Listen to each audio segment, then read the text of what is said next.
We see her everywhere we look. She isn't shy about sharing her thoughts, yet her fans and her followers, including me, haven't necessarily gotten a glimpse into exactly what she does in her business day to day, beyond looking super fabulous on TV. I'd like to invite Rebecca Walser to the show to share with us the types of services she and her team offer and how she manages to squeeze in so much activity into such a little amount of time. Hi, Carly. Thank you for having me. I'm so glad to be here. I'm so excited to do this with you today. Thank you. Me too. Honestly, I think at one point we chatted about maybe doing some sort of cow guy clothes thing. So here we are. So this is great. Amazing. Now's the time. So I think, you have a lot of fans on the show and on other shows, but I'm not sure everyone fully understands what exactly do you do? What do you offer? What is your business?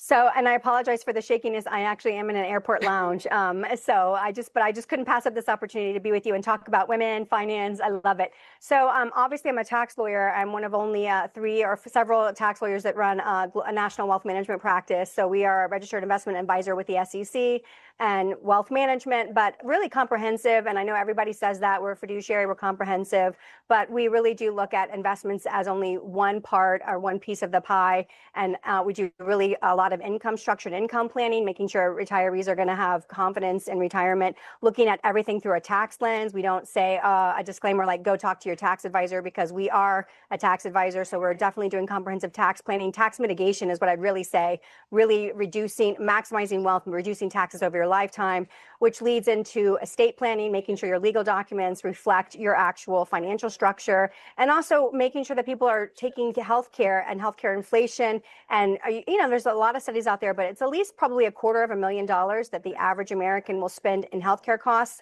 through their retirement that Medicare won't cover. And so we want to make sure that we have a plan around that. So very holistic. We really do love managing money. We really do have some great things to do on that side, and very innovative. We're really on the fourth industrial revolution forefront. We've been big commodities, bugs since 2020, the pandemic. I have a global macroeconomic focus with a MBA from the London School of Economics. So really, I saw that currency transition has begun. We are moving to crypto and the blockchain and the end of fiat as we know it, and it's already started. So that's really my passion project and something that I'm really, really focused on as we move to this new fourth industrial revolution.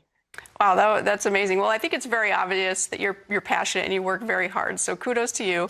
And you really sold me when you said we're paying attention to taxes, because I can't tell you how many financial advisors I've talked to, and they're like, that's not our problem, but it is a problem. I mean, it matters, and it matters a lot. So thank you for sharing that. I really enjoy that. And I love that you're coming to us from an airport. That just shows how dedicated you are.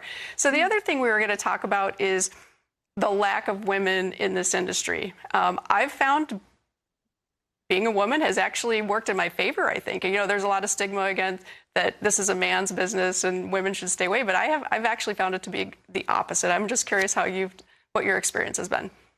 I mean, I definitely think it's a man's world. I look at my law school now is a majority, our graduates are women, just slightly a majority. But tax law specifically is a lot fewer women. It's definitely male dominated.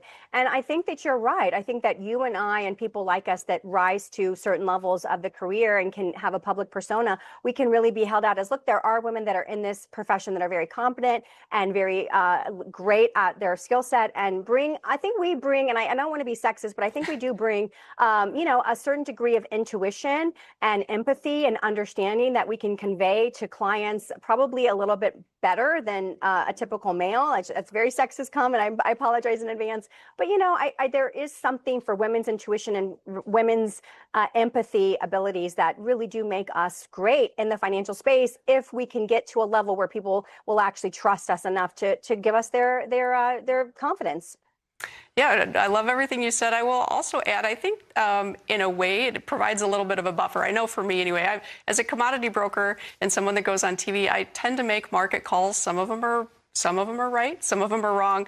When I'm wrong, I do hear some feedback, but I don't think I get nearly as much feedback as like a man might get, because my friend Jim Cramer, when he goes on TV or wherever on Twitter and he puts his opinion out there and people disagree, they rip him apart. So I kind of grateful that they take it a little easier on me. I have thick skin, I can take it, but at the same time, it's kind of nice.